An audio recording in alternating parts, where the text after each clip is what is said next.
Good afternoon, everyone, and happy 4th of July weekend. This is Ed Yim, president of ACO, and my what has become my home studio for this chapter of Connecting ACO Community, July 5th edition, with pianist STEPHEN Gosling and composer KRISTS AUZNIEKS. Before I bring the artists on with me, I just wanted to say a few things which those of you who have been tuning in will remember from the past. We have found that this experience is a little bit enhanced by using headphones. So you have a few seconds to go get your headphones if you would like to do that. There is a chat line if you are logged into YouTube that you can use to tell us where you're tuning in from, tell us what you think of the performance, and during the performance even. That's one advantage over being in a concert hall, and to chat with each other and to ask questions at the end of the performance of this world premiere of Atone by KRISTS. I want to thank the staff of ACO, the entire team, including my partner in crime, especially Derek Bermel, artistic director of ACO. I want to thank the team at Jensen Artists, who have been such invaluable partners in this project. We are about to announce Volume 3 sometime in mid-July, and we're looking forward to telling you about that. Connecting ACO is supported by a lead gift from our wonderful friends Augusta Gross and Leslie Samuels, and the New York City COVID-19 Response and Impact Fund from the New York Community Trust in consortium with other New York City foundations. If you would like to make a donation to ACO to support this or other activities like this, you may do so by going to bit.ly/give-to-ACO. You can see that link there. We know these are tough times and you may not be able to support this financially, and we're just glad that you're here. But if you do have the budget and feel the inclination to support ACO, we certainly would appreciate it. And now, without further ado, I would like to bring on KRISTS AUZNIEKS and STEPHEN Gosling. Hello, guys. Hi, Ed. How are you? Good. Good to see you. STEPHEN, we don't want to keep you too long so that you can focus for the performance, but I did want to ask you one question before we let you get ready. We gave you a list of a whole bunch of composers that we love and that we work with, and you picked KRISTS. Can you tell us and the audience a little bit about what it was about his music that struck you in the first place? I think some of the things that are reflected in this piece, I found about his work overall.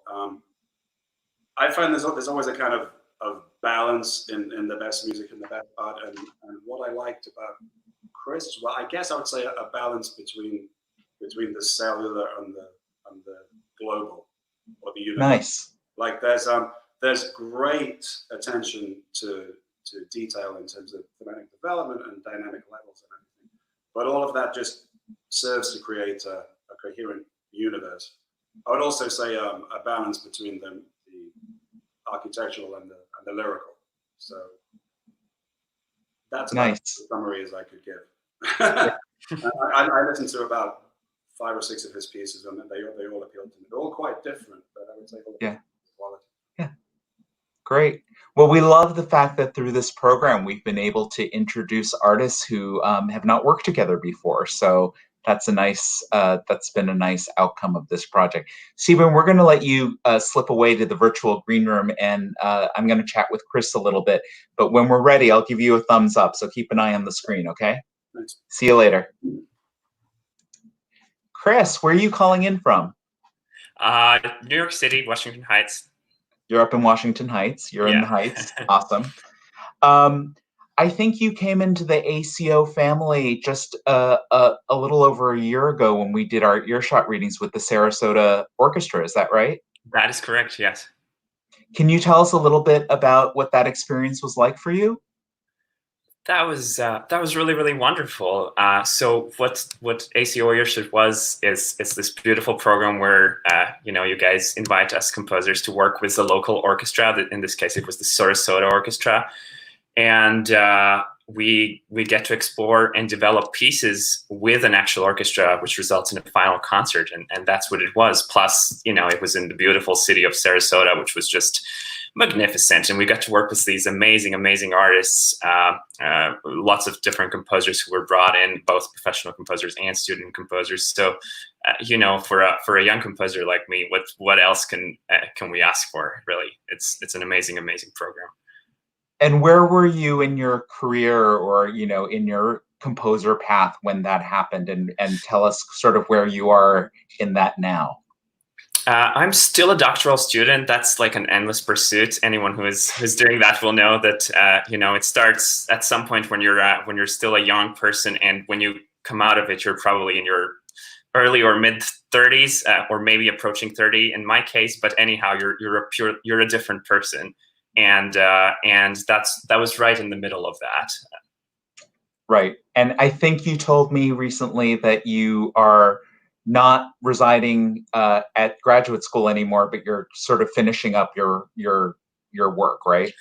Right. So the way it works to the program that I'm in is that you get to go out in the world for 3 years, and that's a part of your doctorate. So that's quite an exciting way of doing your graduate studies, actually, because I finished my dissertation during the first 2 years while I was in residence, and then the rest of my dissertation is actually pursuing my career, which is I think for musicians that's just really such a special way to do this, because I don't actually have to do something else beyond what I'm already doing, and that counts towards my degree.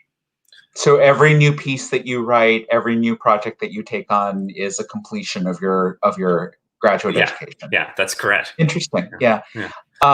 Is your dissertation, the first part of your dissertation, actually like a written paper or something? Yeah, and I wrote that on Morton Feldman and his relationship with Wallace Stevens, the poet, and a non-existent relationship, and a relationship that I invented. So even my dissertation was sort of composed, if you will. I like creating connections among things that don't necessarily exist, at least on a surface level, but illuminating something deeper that on some level, I think I love what Stephen said about the cellular and the global. I think for me, that kind of thinking permeates everything I do, including my composition and my life, finding the universe in the raindrop. I love that. That's so beautifully put. Thank you. Is Morton Feldman one of your composer heroes? He's the reason I moved to this country in the first place, I would say. So for me, that's been because he's always an outsider. He's always looking he's taking a step back and looking at the field from a place that's distant in some sense. And I think that value for me, that quality of being able to zoom out and look at the world from without is something that allows for real change to happen. Fantastic. Because when you're involved, when you're somewhere deep within, there's just simply too much going on. So taking a step back and reevaluating is one of the reasons why I love this profession so much. You said you moved when you moved to this country. I know where you're from, but do you want to let our listeners know where you're from originally? Yes, so I'm from a little country in Northern Europe called Latvia, and I guess that will do. It struck me as I was, and we're about to turn to Stephen to hear the piece. But it struck me as I was getting ready for this performance, this premiere this weekend, that I find it very fitting that on this 4th of July weekend, that the American composer and the American performer that we're featuring are both immigrants. I find that very moving. Well, I think that's the beauty of a program like this, that it allows for these things to happen. And I think in general, the artistic community, both here in New York and in the US in general, I think is so wonderful in that it has, the level of diversity that's hard to find elsewhere. Absolutely. All right, Kris, you ready to hear your new piece? Yes, I'm very excited. Me too. We are going to come back afterwards to take questions from the audience and to talk a little bit more about the piece. But right now, we're going to let all of you experience this piece without any preconceptions. Please welcome Stephen Gosling in the world premiere online of A Tone.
Bravo.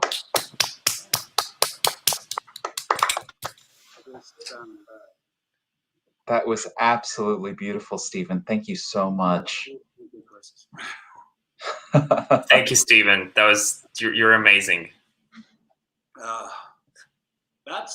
never done this is definitely my first live stream performance, so that was an interesting challenge.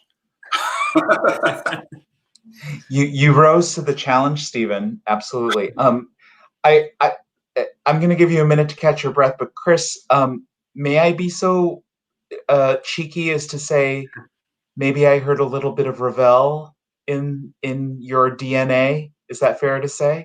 I think it's fair to say. It's hard to escape our heroes. Yeah, absolutely.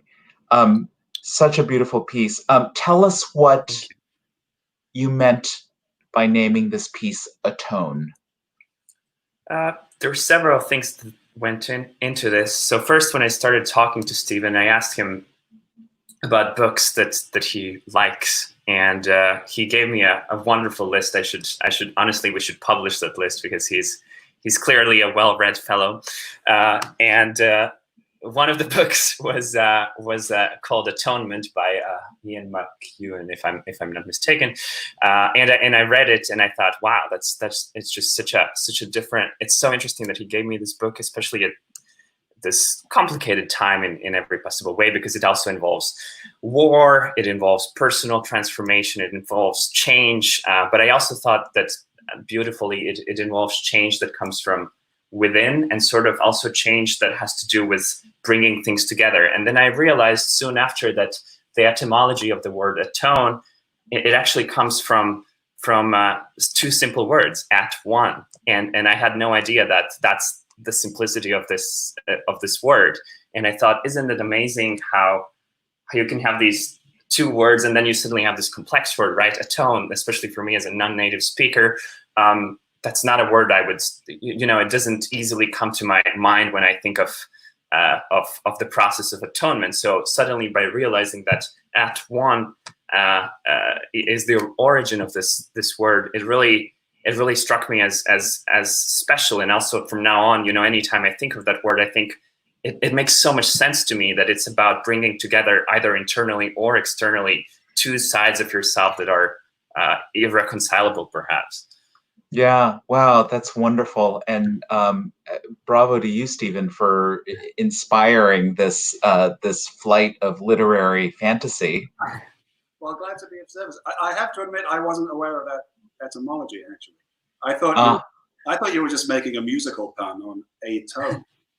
Right. I mean, I love I certainly considered that, and I love that there's a little bit of, there's a little bit of humorousness, humor coming out of me, especially in my current music, because I think I'm a very serious guy, as you can see. I'm wearing a white shirt, and it's like, I take this very, very seriously. But at the same time, I think it's beautiful when you take something very, very seriously, these little pun-like things start to come out. I think for me, that's telling. And I think I love that you picked up on that A-tone pun as well, because just as well, I think also the process of, or the fact that I'm thinking about etymology tells you a little bit about the piece as well, because it has to do with origins of things and starting small, starting with a really, really simple idea, and then sort of letting it grow into, into this building or structure or world. Wonderful. One of the people who's listening in, I think maybe a friend of yours, actually, Kris, because he's calling in from he's tuning in from New Haven, says that he heard the piece as a series of continuous developing variations, which I think is lovely and a nice way to think about the piece. I wonder who that is. Sounds like a professor. That was Michael Friedman who said that. Well, I was right. One of my dear professors, who that's actually very hard for me to know that he was watching. How wonderful. Yeah. Just to change tack slightly, Stephen, I wanted to ask you this question after you were through your first online premiere. And by the way, this is the first solo piano piece that we've done in Connecting ACO Community. So that's a milestone as well. Stephen, I always think of you as one of the absolute go-to performers in New York City for many things, but in particular for new music. You've been part of some new music ensembles. Whenever a particularly thorny score or something that is going to be a challenge comes up, 9 times out of 10 people say, call Stephen Gosling and see if he's available. Can you tell us a little bit about your journey to becoming that guy? Has new music just always been part of your musical life from the very beginning, or is that something that evolved over time? Well, yes to both of those questions. I mean, one of the things is these practical exams that you take in the UK to measure your progress. It's like 8 different levels or grades, and so all the kids are all around the country all learning these same pieces, or from list A or list B, 3 pieces typically, and then they test you on scales and arpeggios and all that. And one of the nice things about that system is that each list in each grade always contained one contemporary piece. So that's a good way of opening kids' ears at an early age. And I just remember being particularly fascinated by those pieces. And it was one of those pieces that actually wasn't in the list that I was preparing, but it was in the other list, which I was reading for fun in grade, I don't know, grade 3 or grade 4 or something. And I encountered extended techniques for the first time. I mean, a kind of simple concept, but just silent key harmonics. The left hand just held this white note cluster for the whole piece, and then the right hand just danced over it. The sort of thing George Crumb does a lot. And I just loved the resonance of that. I thought that's a completely different sound world. And beyond that, I was playing in various permutations of rock and jazz bands at school. I was studying percussion as a second instrument. And if I'm going to be completely honest, I also had a slightly wary relationship with a lot of the great piano composers that I was supposed to adore. But I sort of got why other people liked them usually, but I never really got into a lot of the piano greats. Chopin and Rachmaninoff come to mind. How do you feel about Liszt? Liszt, my light is Liszt to me is like the Bill Clinton of composers. In that, prodigiously talented, perhaps a little too aware of his own talent, which causes some crass mistakes. I love it. And I think, and the other similarity, I think, is whatever your preferences are, I think you can find things to admire and things to hate. So yeah, Liszt is someone I do find quite interesting. Yeah, but yeah, he sort of straddles. When I started doing regional competitions, and and I'd play, in the Beethoven class or the whatever class, the Bach class, I always, I got a lot of comments whenever I played in the modern class. I got a lot of comments back that seemed to indicate that this was something I had a particular aptitude for. So it's really all of those things together. And I suppose, maybe I was always one of those tedious kids who was, automatically suspicious of whatever the majority was doing. Nice. And, and then you get to college, and, if you're remotely willing and able to do these things, then word gets around, and, you start getting asked to do more stuff, and then you end up joining a bunch of different groups, and Well, lucky us in the new music world and in the New York music world that was the path that you took. You bring such an extraordinary touch and lyricism to everything that you do as well, which is so beautiful. You're from Sheffield, I read. Is that correct? That's right. Yeah. That's my hometown, and then I went to this boarding school for musicians in Manchester. So my formative years were sort of roughly split between those two. Well, one of my other favorite musicians is from Sheffield as well, the composer Bernard Rands. So, yeah. Right. Yeah, absolutely. Kris, we have a question from the audience. Are you a Latvian singer too? Is there a big singing tradition in Latvia? There is, yes. I mean, I went to choir school as a boy, to boys' choir boarding school. So yes, that's my heritage. Certainly, there's a big choral tradition. But right now, 20 years after my voice broke. I'm a terrible singer. I'll be honest with you. I'm very sorry to the Latvian community that's supposed to uphold this beautiful tradition of choral singing. I'm unfortunately not a part of it in terms of singing, at least. Yeah. We have to make sure that your fellow countryman knows about your music. Andres Nelson's at the Boston Symphony, if he doesn't already. Yes. Yeah. Thank you. And a final question for today, which is often a question in these odd times. What was it like, the process of working together without actually meeting each other in person? Did you have a lot of Zoom chats? Did Stephen play the piece for you, Kris? Were there revisions? Just both of you, just briefly, what was the process like? Stephen, you want to go first? Well, we had an official Zoom chat, which I think you helped to set up a few weeks ago, and got to know each other, and talked about music and literature and anything else. But we just had the one rehearsal, which you were also privy to. 2 days ago, yeah. Well, so after all the tech stuff, Kris and I just stayed on the chat, and had a pretty good work session. I don't know how long it was. It didn't feel horribly long, but we got a lot done. I mean, partially it has to do with the fact that Stephen just could play everything as if it was, as if it was just very, very, very simple, which it wasn't, as you know.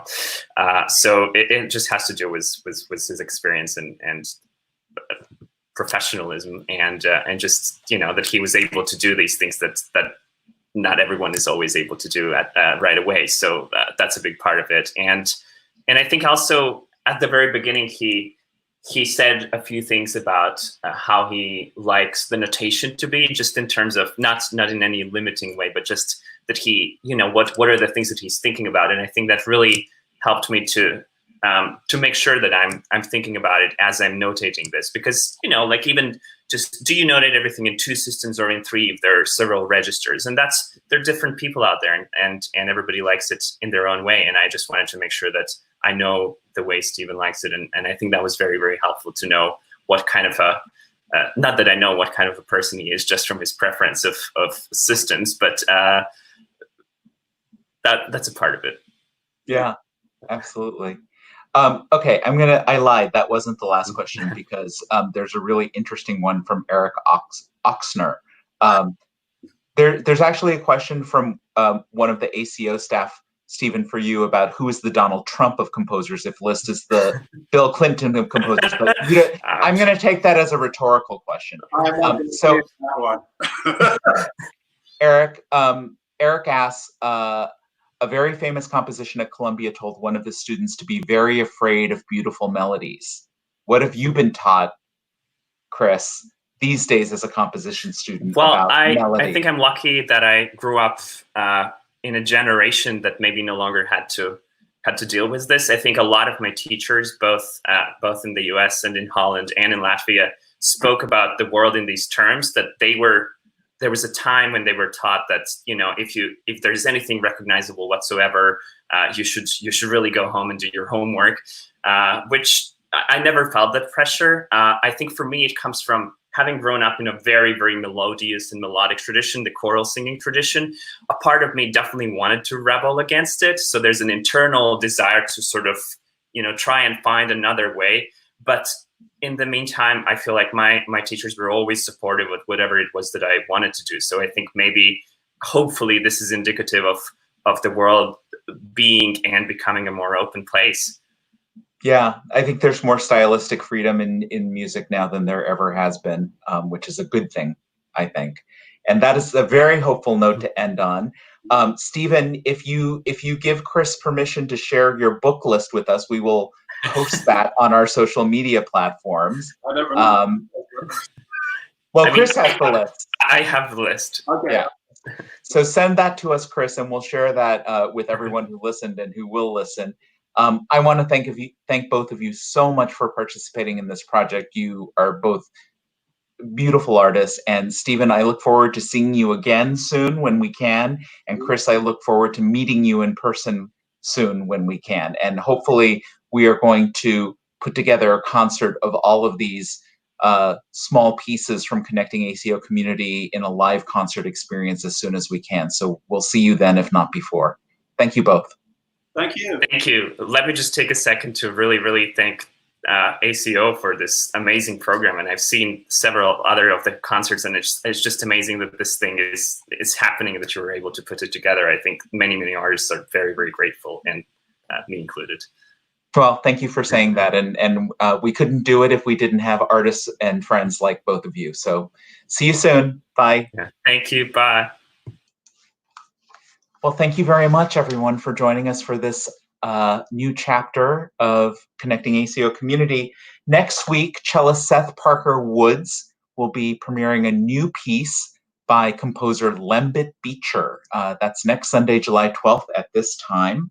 As I said, Volume 3 will be announced sometime in mid or late July, and this next volume will feature some musicians from ACO. More information on our website. You can see the website address there.